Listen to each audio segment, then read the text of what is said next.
నమస్తే welcome to 4 sides TV.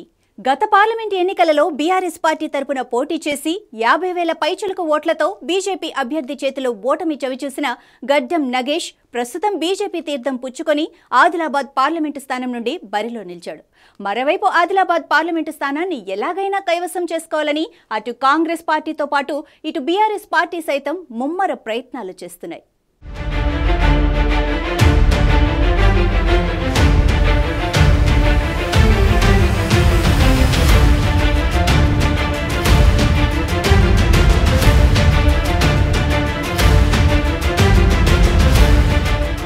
Adilabad parliament స్థానానికి ఒకవైపు ఛత్తీస్గఢ్ మరోవైపు మహారాష్ట్ర సరిహద్దులుగా ఉండటంతో ఈ స్థానం ప్రత్యేక ఆకర్షణగా మారింది। ఇది ఎస్టీ రిజర్వ్డ్ స్థానం। ఈ పార్లమెంటు సెగ్మెంట్లో ఆదిలాబాద్, ఆసిఫాబాద్, ఖానాపూర్, బోధ్, నిర్మల్, ముధోల్, సిర్పూర్ అసెంబ్లీ నియోజకవర్గాలు ఉన్నాయి। ఇందులో 4 స్థానాలు ఎస్టీ రిజర్వ్డ్ కాగా మిగిలిన 3 స్థానాలు నాన్ రిజర్వ్డ్ కింద ఉన్నాయి। ప్రధానంగా ఆదిలాబాద్ పార్లమెంటు పరిధిలో ఎస్టీ సామాజిక వర్గానికి చెందిన ఓటర్లు సుమారు 3,50,000కు పైగా ఉండగా రెండవ స్థానంలో 2,50,000కు పైగా ఎస్సీలు ఉన్నారు।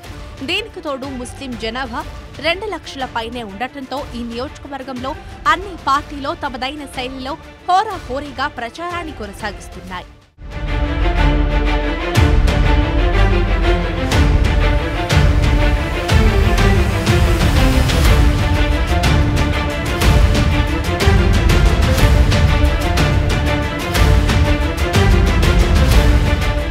రూరల్ ఏరియాలలో ఎస్టీ, ఎస్సీ జనాభా ఎక్కువగా ఉండడం, అర్బన్ ఏరియాలలో ఇతర సామాజిక వర్గాలు అధికంగా ఉన్నాయి।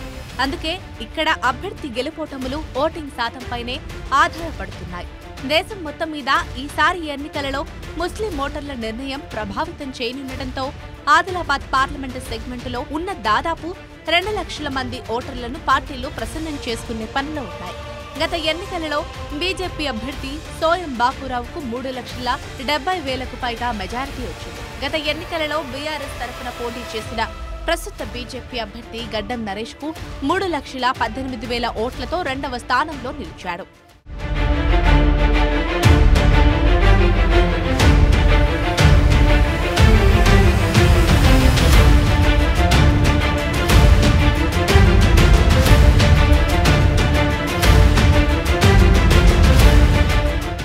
ఆదిలాబాద్ పార్లమెంటు బీజేపీ అభ్యర్థిగా ఈసారి గడ్డం నరేష్ బరిలో ఉండగా ఆత్రం సుగుణ కాంగ్రెస్ నుండి, బీఆర్ఎస్ తరఫున ఆత్రం సక్కు బరిలో ఉన్నారు। ఈసారి రాష్ట్రంలో కాంగ్రెస్ పార్టీ అధికారంలో ఉండడం ఆ పార్టీకి కలిసొచ్చే అంశంగా రాజకీయ విశ్లేషకులు భావిస్తున్నారు। మహిళా మంత్రి సీతక్క ఈ స్థానంపైన ప్రత్యేక దృష్టి కేటాయించడంతో పాటు ఈసారి ఈ స్థానాన్ని ఎలాగైనా కైవసం చేసుకోవాలని విశ్వ ప్రయత్నాలు చేస్తుంది। ప్రస్తుతం ఆదిలాబాద్ పార్లమెంటు పరిధిలోని 7 అసెంబ్లీ నియోజకవర్గాలలో బీజేపీ 4, బీఆర్ఎస్ 2, కాంగ్రెస్ పార్టీ 1 స్థానంలో గెలుపొందాయి। ఆదిలాబాద్, సిర్పూర్, నిర్మల్, ముధోల్లో బీజేపీ, ఆసిఫాబాద్, బోధ్ నియోజకవర్గాలు బీఆర్ఎస్ ఖాతాలో ఉన్నాయి। ఖానాపూర్లో మాత్రమే కాంగ్రెస్ పార్టీకి చెందిన అభ్యర్థున్నారు। మిగిలిన 6 స్థానాలపై ఎలా గురి పెట్టాలని కాంగ్రెస్ ఆలోచిస్తుంటే 4 స్థానాలపై పట్టున్న బీజేపీ ఇక్కడ తమ పార్టీ అభ్యర్థిని గెలిపించుకోవాలని ఆరాటపడుతోంది। రాష్ట్రంలో 10 సంవత్సరాలు అధికారంలో ఉన్న బీఆర్ఎస్ పార్టీ అసెంబ్లీ ఎన్నికలలో చితకల పడ్డంతో పోయిన పరువును కాపాడుకోవాలని ప్రయత్నిస్తోంది। దీనికి ఓటరు ఎలాంటి సమాధానం చెప్తాడు అనేదానికి వెయిట్ చేయాల్సిందే।